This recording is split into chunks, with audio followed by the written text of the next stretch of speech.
1927 भर उन्हाळा. इतिहासामध्ये आम्ही असं कधीच ऐकलं नाही की पाण्या वाचून लोक मेली. परंतु आम्ही असं ऐकलेलं आहे की पाणी आग विझवते. मात्र महाडच्या सत्याग्रहात रायगडच्या पायथ्याशी पाण्याला 1927 भयंकर आग लागली.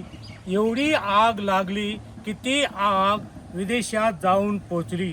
त्याच्या झळा विदेशात धडकल्या आणि डॉक्टर बाबासाहेब आंबेडकरांनी हे दाखवून दिलं की या देशामध्ये अस्पृश्य समाजाला किती वेदना आहेत, किती दुःख आहेत की ज्या पाण्यात कुत्रे, मांजरे, गुरे, ढोरे पोहतात, जे पाणी कुत्रे पितात, त्या पाण्याला स्पर्श करणे सुद्धा महारांना पाप आहे.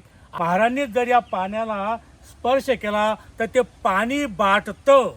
जिथं कुत्री, मांजरी, गाई, गुरं, ढोरं मुतून शेण टाकून घाण करतात, ते पवित्र वाटत होतं. मात्र अस्पृश्य लोकांनी जर त्या पाण्याला स्पर्श केला तर ते पाणी अपवित्र होत होतं. असा मॅसेज डॉक्टर बाबासाहेबांनी 1927ला पूर्ण जगभरात दिला की डॉक्टर बाबासाहेब आंबेडकरांना त्या तळ्याचं पाणी मुळीच प्यायचंच नव्हतं. कारण त्या तळ्यामध्ये बाबासाहेब म्हणतात की त्या तळ्यामध्ये तुमचे गाई, गुरं, ढोरं, कुत्री पाणी पितात, तर ते पाणी कशाला बाबासाहेब पितील हो.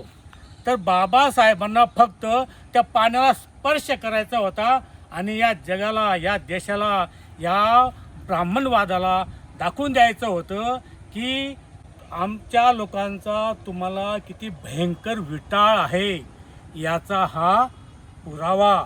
म्हणून बाबासाहेबांनी उन्हाळ्यामध्ये 1927ला त्या पाण्यालाच आग लावली. जे पाणी रायगडाच्या पायथ्याशी होतं, जो रायगड शिवाजी महाराजांचा किल्ला होता.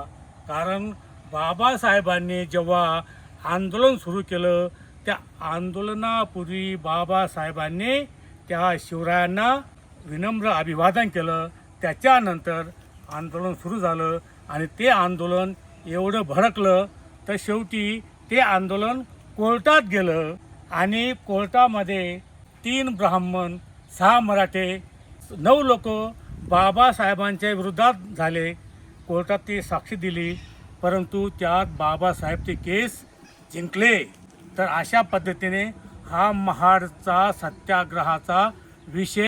बाबासाहेब म्हणतात, मी कुठल्या जाती धर्माच्या विरोधात नाही, परंतु जे जाती धर्म असेल किंवा जे लोक असतील, जर ते आमच्या विचारांना ठोकर मारतील आणि आम्हाला ते अस्पृश्य म्हणून दूर करतील, तर अशा लोकांच्या विरोधात मी आहे.